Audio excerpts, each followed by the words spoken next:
Straight ahead on UTD TV News, it looks like the world of entertainment's been abuzz lately. Find out more about the Baltimore riots. UTD posts a candlelight vigil for Nepal. All this and more coming up.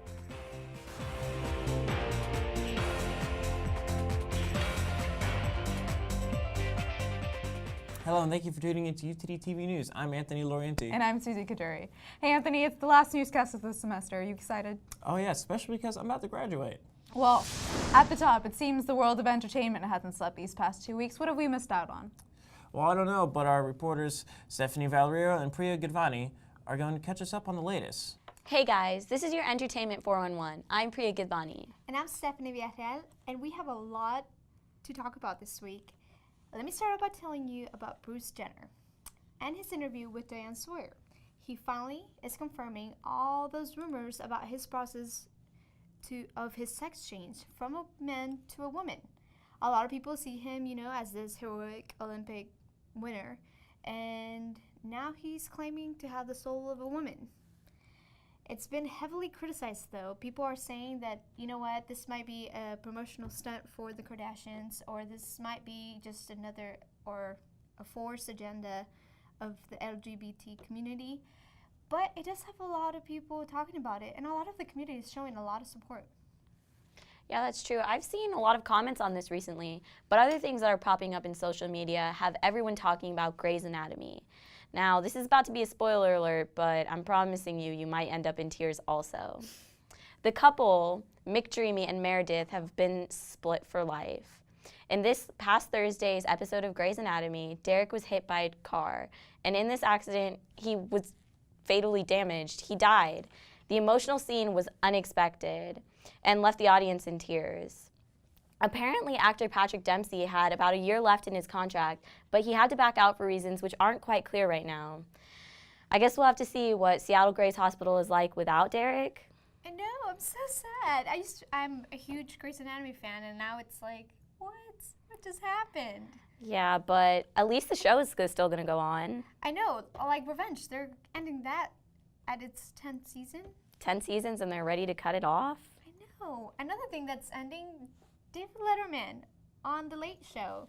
He is ending his career May 20th. He's retiring. He's been on late night TV for like 33 years. Half of his life? Yeah, that's a long time. Good long career.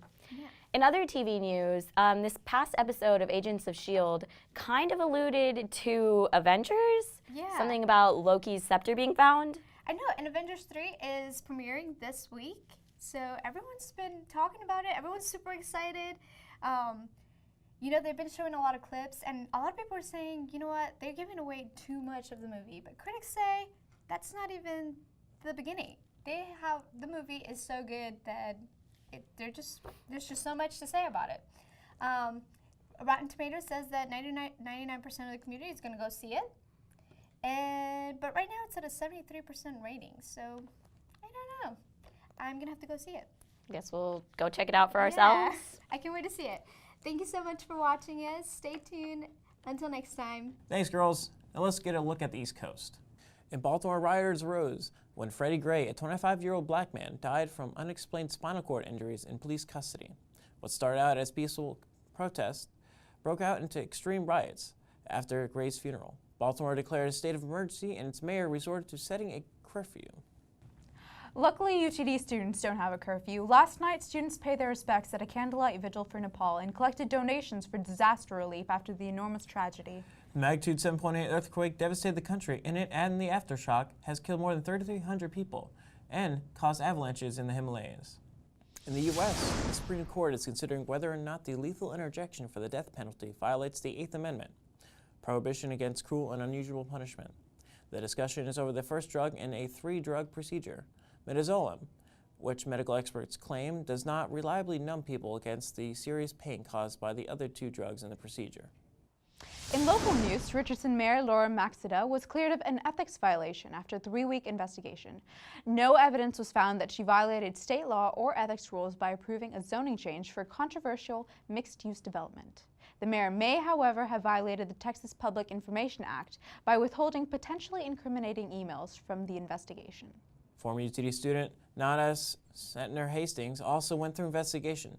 Hastings, who goes by the alias Jason Tate, was indicted for having a 12-gauge shotgun and 6 rounds of buckshot in his dorm room on campus in September 2014. Speaking of campus events, Nobel laureate Amartya Sen gave a speech on the survival and empowerment of women. Our reporter Anawesha Bhattacharjee got an exclusive interview with Professor Sen. I was increasingly concerned about the fact that there was clear evidence of gender discrimination in parts of India and elsewhere.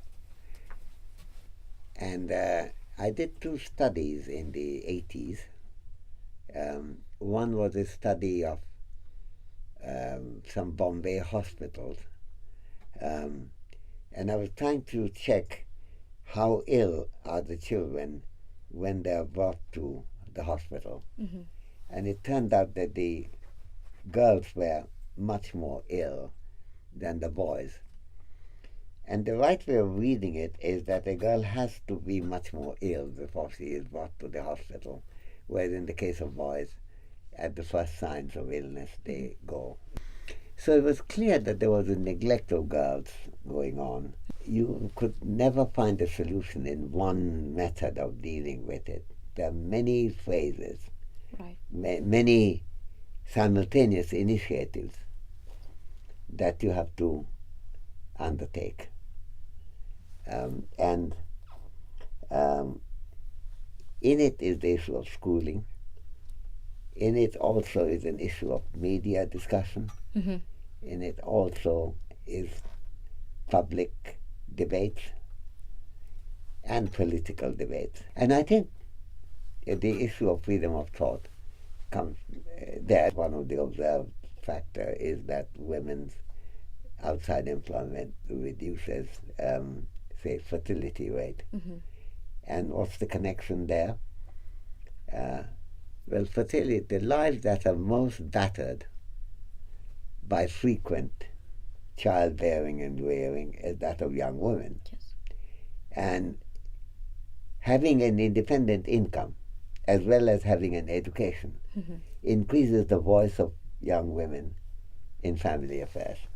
As UT Dallas grows more diverse, the community is becoming more aware of our GSRN groups as we begin to represent the LGBT plus community on campus. This year, UT Dallas will be hosting its 3rd Lavender graduation. The ceremony is for students that are a part of the GSRM LGBT plus community. Lavender is important to the LGBT community because it's a combination of both the pink and black triangles that gay men and lesbians were forced to wear as prisoners in concentration camps. The LGBT community took these symbols of hatred and made them symbols of pride and community. This year, 12 students have registered to be a part of the ceremony, during which UTD dignitaries will hand out the rainbow cords and certificates to the graduates. The graduates will have their names, majors, future plans, and contributions to the LGBT community read out loud. That Lavender graduation celebrates the LGBT plus students who have survived their college experience. It really just brings people together who have had this common commitment to really celebrating diversity.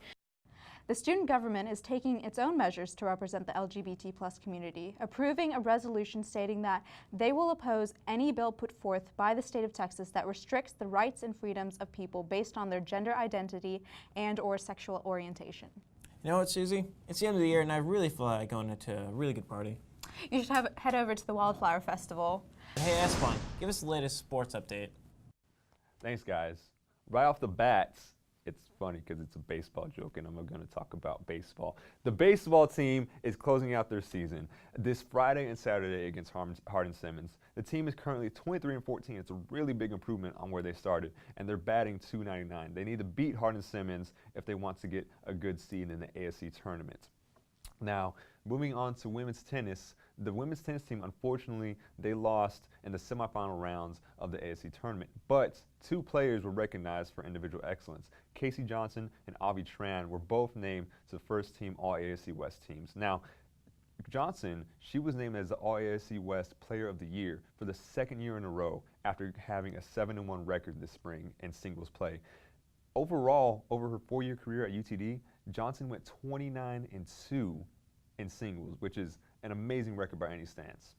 Now, for club sports, the lacrosse team, in their first year as a club, they finished 2nd in the Lone Star Alliance, the conference they play in. They lost 17-16 to St. Gregory's in the semifinal rounds. Now, they had one player in particular, Casey Glad. He was named the Conference Player of the Year, the Offensive MVP, and First Team All-Attack. So he had an excellent year in his first outing. It's been great working with you guys. I'm hoping to look forward to it some more next year. Back to you. Thanks, boss. Thanks again for watching UTD TV News. I'll be signing off. It's been an excellent year. Had a great time with you. Yeah. Welcome to Keep Sunset. watching without us. See ya.